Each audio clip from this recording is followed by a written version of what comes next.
pendidikan agama Islam.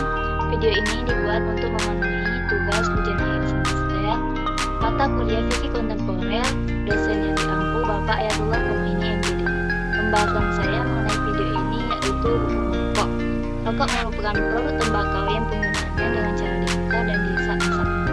Dihirup asapnya yang dihasilkan dari tanaman nikotin tertentu, Nicotiana rustica dan spesies lainnya, atau sintetisnya yang asalnya mengandung nikotin dan tar atau tanpa bahan.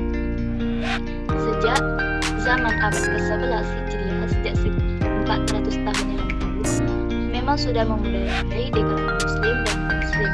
Beberapa fatwa tentang rokok baik dari Majelis Ulama Indonesia atau MUI, Muhammadiyah dan NU sangat jelas menurut pandangan ulama terhadap rokok.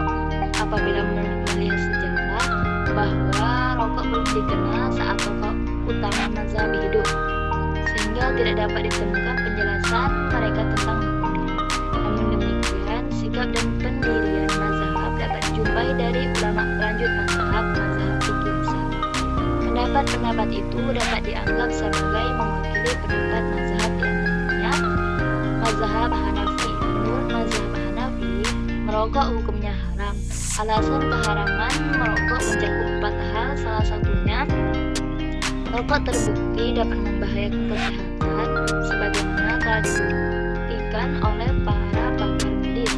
Dan mazhab Hanbali, menurut mazhab sebagian ulama dari kalangan mazhab Hanbali, merokok dalam kondisi tertentu namun dalam kondisi tertentu lainnya dapat menjadi haram. Lalu mazhab Syafi'i, sebagian ulama kalangan Syafi'i berpendapat merokok hukumnya haram. Yang mengatakan demikian antara lain adalah Abdurrahman Al-Razi, Ibrahim bin Jama'at dan sebagainya.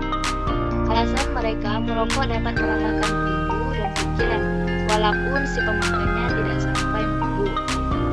Terakhir, mazhab Maliki. Dalam mazhab ini, hukum merokok tidak dijelaskan secara konkret, tetapi dapat dilihat dari sikapnya yang mengaitkan rokok dengan hukum atau batasan hukum yang lain. Adapun pendapat para ulama klasik lainnya mengenai hukum merokok itu sebagai berikut. Syekh bin Baz, Mufti Agung Saudi Arabia, mengatakan rokok diharamkan karena ia termasuk khabais atau sesuatu yang buruk dan mengandung banyak mudarat, sedangkan Allah hanya membolehkan makanan minumannya. Lalu peserta ijtima ulama Komisi Fatwa se-Indonesia sepakat bahwa merokok hukumnya haram jika dilakukan di tempat umum oleh anak-anak dan ibu. Lalu dalil-dalil dari pandangan ulama. Pada prinsipnya tidak ada dalil yang spesifik menyinggung masalah rokok, baik dalam nas Al-Quran maupun hadis Nabi. Karena itulah perdebatan mengenai hukum merokok menjadi polemik yang kontroversial. Hal ini tidak lain disebabkan karena rokok itu sendiri baru ditemukan pada abad ke-11 Hijriah. Tidak sedikit ulama yang mengharamkan dan memakruhkan konsumsi rokok, tetapi juga ada yang menghalalkan. Memperinci antara ketiganya, dan ada di antara mereka berdiam diri atau tawakuf atau tidak memutuskan hukum. Terakhir, dampak rokok bagi kesehatan. Menurut peneliti, merokok dapat menyebabkan berbagai masalah kesehatan karena kandungan rokok yang memiliki berbagai macam zat yang dapat merusak metabolisme tubuh yang memicu timbulnya penyakit.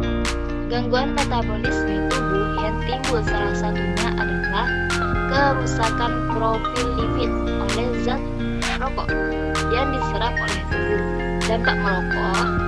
Asap rokok terdiri dari berbagai bahan kimia yang beracun, antara lain karbon monoksida yang dihasilkan oleh asap rokok dan dapat menyebabkan pembuluh darah konstriksi sehingga tekanan darah naik, dinding pembuluh darah dan kulit. Demikian materi yang dapat saya sampaikan, lebih dari kurangnya saya mohon maaf. Saya akhiri. Wassalamualaikum warahmatullahi wabarakatuh.